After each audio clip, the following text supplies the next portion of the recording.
हाथों से कौन सा कर्म करना है, ये विवेक कहाँ से मिलेगा। हर इंसान सुबह से लेकर शाम तक कर्म करता है, लेकिन कुछ लोगों का कर्म, उनका ही कर्म उनके लिए ही बंधन बन जाता है, उनका ही कर्म उनके लिए दुख बन जाता है, उनका ही कर्म उनके भाग्य को बिगाड़ता है, उनका ही कर्म उनको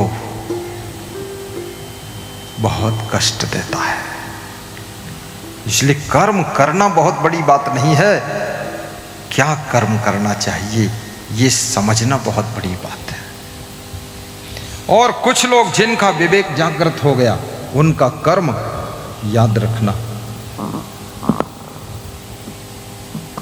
उन्हीं को सुख देता है, पड़ोसियों को भी सुख देता है, और उनका कर्म पूरे परिवार को सुख देता है,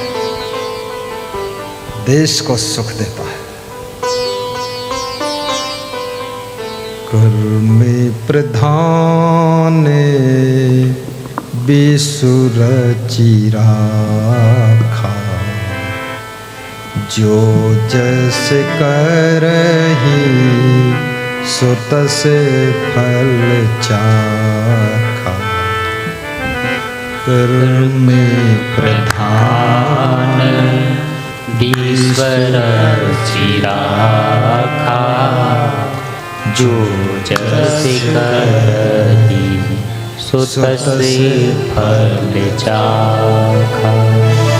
कबीर कमाई आपनी कभी न निष्फल जाए, बोया पेड़ बबूल का आम कहाँ से खा।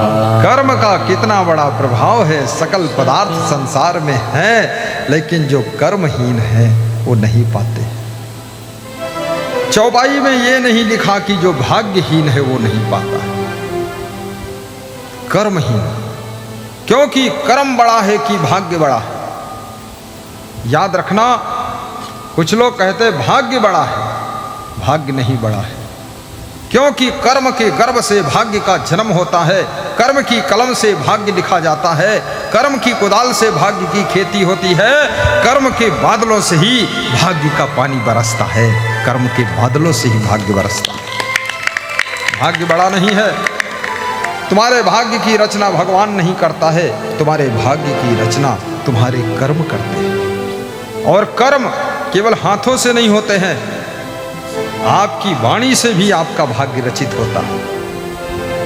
आपकी श्रवण से, आपकी दर्शन से, आपकी वाणी से, आपके कर्मों से, आप कहाँ खड़े हैं, कहाँ बैठे हैं, क्या बोल रहे हैं, ये सब चीजों से मिक्स होकर के आपके भाग्य की रचना होती है। इसलिए भाग्य, ये मत सोचना केवल कर्म से होता है। गलत सोचोगे तो भाग्य बिगड़ जाएगा,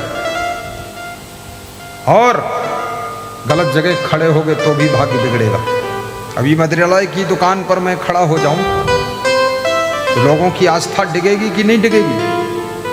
किया कुछ नहीं, पिया बिल्कुल नहीं, लिया हुनड़े छुआ ही नहीं, खाली खड़ा हो गया, उतने से ही लोगों का भाव बिगड़ जाए। अरे गुरुजी तो वहां खड़े थे मदिरालय की दुकान पर, अरे यार इंग्लिश बियर लिया होगा, पीते होंगे रात में। ये संदेह, भाग्य बिगड़ गया, आस्था बिगड़ गई, प्रेम बिगड़ गया, व्यवस्था बिगड़ गई। इसलिए गलत जगह खड़े भी मत होना, गलत सामान साथ में मत रखना। तुम्हारे थैले में अंडा निकल पड़े, आपका ग्राफ गिर जाएगा।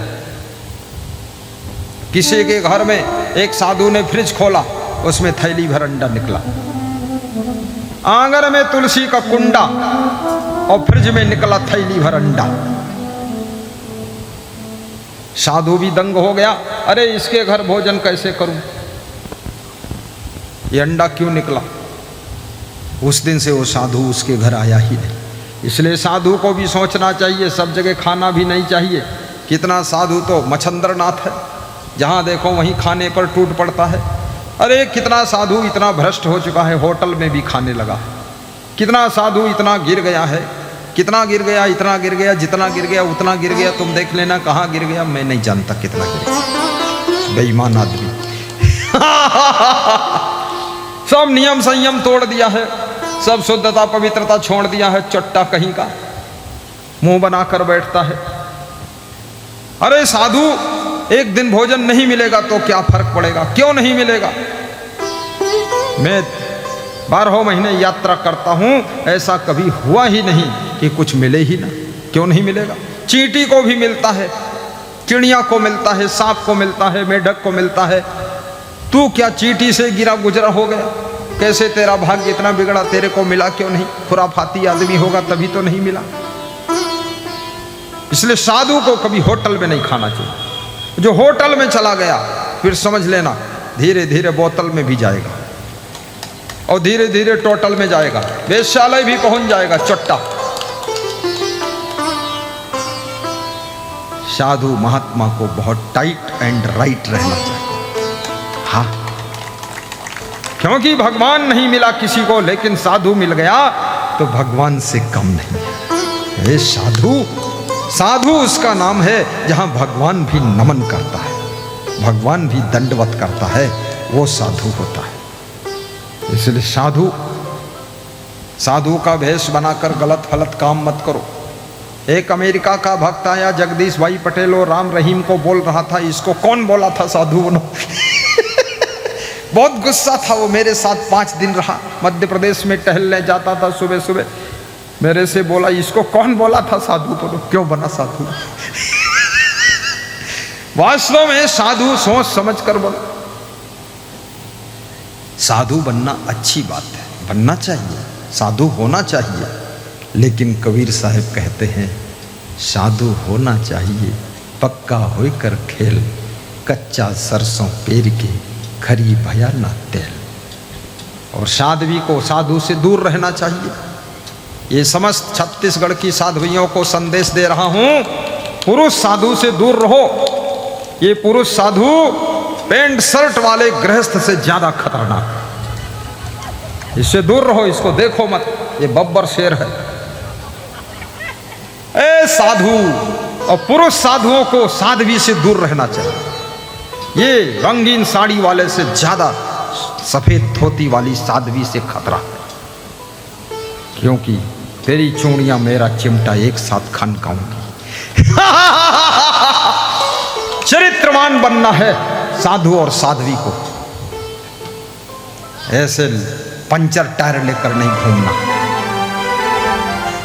बहुत खुश हुए आज लोग, मैं तो सही बात बता देता हूं। हम साधुओं को मानते भी खूब है और साध्वी को भी मानते हैं, लेकिन हम दूरी बनाकर रहते हैं। ऐसा नहीं कि उसी रजाई में सोए पड़े, बुद्धू कहीं का। हाँ, कहाँ गठरी लादे घूम रहा साथ में। साध्वी साधु से ज्यादा बुद्धिमान है, साधु साध्वी से ज्यादा बुद्धिमान है, हर स्त्री पुरुष से ज्यादा बुद्धिमान है, हर पुरुष स्त्री से ज्यादा बुद्धिमान है। सब